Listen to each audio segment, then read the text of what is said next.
Cricket ইতিহাসে আজ যুক্ত হচ্ছে নতুন পালক। ক্রিকেটের প্রথম অস্থায়ী স্টেডিয়ামে গড়াবে বল। নিউ ইয়র্কের নাসাউ ক্রিকেট স্টেডিয়ামের উদ্বোধনী ম্যাচ। ৩৪,০০০ ধারণ ক্ষমতার স্টেডিয়ামটি মাত্র ৫ মাস আগেও ছিল খোলা একটা মাঠ। সেই মাঠের স্টেডিয়াম হয়ে ওঠার গল্প জানাচ্ছেন Tahmid Ahmed. Nassau county cricket stadium বাইরে থেকে ভেতরে আসার পর মুগ্ধ না হয়ে পারবেন না। মাত্র ৫ মাস আগেও এখানে যখন একটা মাঠ ছিল, শুধু সেই মাঠটাকে যেভাবে ৩৪,০০০ ধারণ ক্ষমতার স্টেডিয়ামে পরিণত করা হয়েছে, তাতে অবাক না হয়ে কেউই পারবে না। ইতিহাসের সামনে দাঁড়িয়ে বাংলাদেশও দাঁড়িয়ে নাসাউ কান্ট্রি আন্তর্জাতিক ক্রিকেট স্টেডিয়ামও, যা ক্রিকেটের একমাত্র অস্থায়ী স্টেডিয়াম। আর এই ভেন্যুর অভিষেকেই মাঠে নামছে টাইগাররা।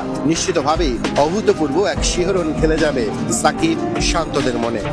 Looks beautiful. It's quite an open ground. It looks like a proper